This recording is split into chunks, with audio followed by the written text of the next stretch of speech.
So today, and most likely what we'll see in the future as well, we've seen corn take the lead in terms of this rally right now. And reasons are actually pretty easy to see here. We've got corn firing all cylinders as far as demand-wise right now. Friday's export sales report, which was of course delayed for one day due to the holiday last week, certainly was great. And also keep in mind, this is export sales through Thursday of the week before. So that very big week of high volume sales was actually done at a very high price. This is not sales with that discounted price from last week. So that in mind, I'm actually feeling a little better about export sales. Keep in mind, for a good chunk of December and January, you see all these sales with the dots here below the average, below the blue line here. So we're actually running into a little trouble here. The next 3 weeks, we were about normal, about average, and then we've got this one posting here. So interesting to see that even though we kept on rallying to new higher prices, we actually started to pick up more volume, especially last week's sales were pretty impressive here. In addition to that, we've got ethanol working very well. We've got neat 3 little stats here on this chart. USDA says that for the entire year, September through August, we're going to run 7% higher than last year. We've got 4 months of data in here. On Friday, USDA released the numbers here for December. Year to date, so the first 4 months, we're up 18%. So we are far ahead of USDA's expectations right now. And as we noted here with the third point here, so what do we need to do to kind of meet USDA's pace? We only need to run a very small amount, only 2% higher for the rest of the year in order to meet USDA. So it's clear in my book, at least, that we're going to beat USDA's guess and easily do it by about 100 million bushels, if not actually a little more.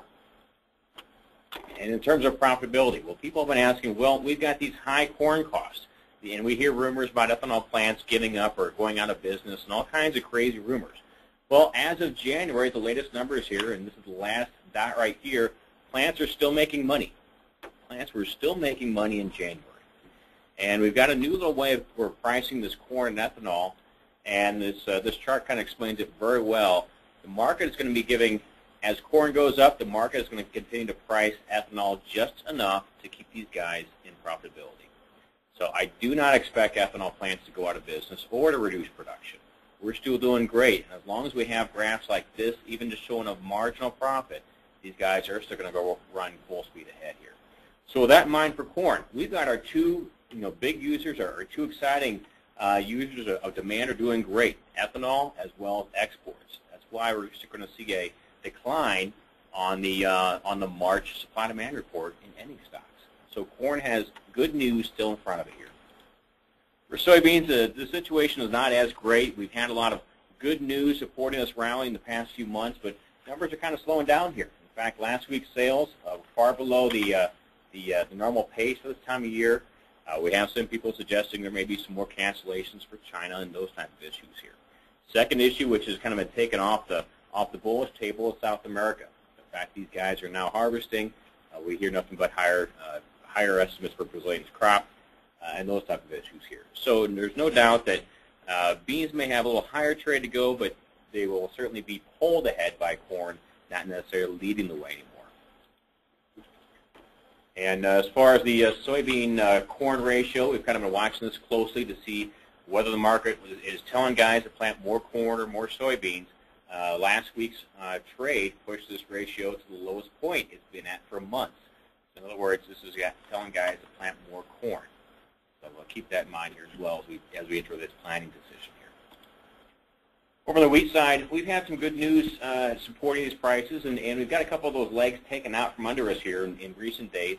Here's the drought monitor, so the long-term drought situation in the plains, which has been supporting this some of the wheat prices here. So you can see very solid problems here for the last 30 days. What kind of precip have we had? Well, we've had some good precip in the eastern areas. You can tell by this green and blue areas, better precip than normal, and also in the northern part of Kansas.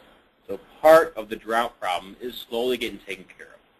Obviously, we still have some significant areas. Western portion of the plains are still some significant problems. But for right now, the latest news is, well, we've got the eastern areas have gotten a little precip.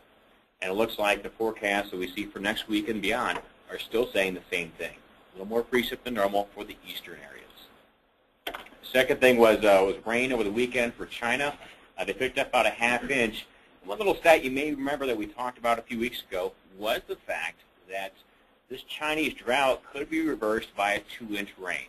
That was their version of a drought, only 2-inch rain. You don't usually get much rain during the winter, so it's not a whole lot. But bottom line is most of these winter wheat areas did pick up about a ½ inch of rain over the weekend. Good news for that. And also takes care of some other issues here. So we're getting some other short-term issues taken care of. But we still have some problems remaining. The fact that we are not going to see a massive rebound in wheat planting or wheat production this coming year. We know that the U.S. winter wheat crop is going to be troubled. Well, how about Canada? We see latest numbers from the Canadian Wheat Board today showing only a slight increase in production is what they're expecting for 2011. So we're not going to get out of this hole yet as a big issue here. So bottom line here for these grains, we still are bullish on this market, still look for higher prices to continue. As far as corn, it should be the leader right now with dragging up soybeans and wheat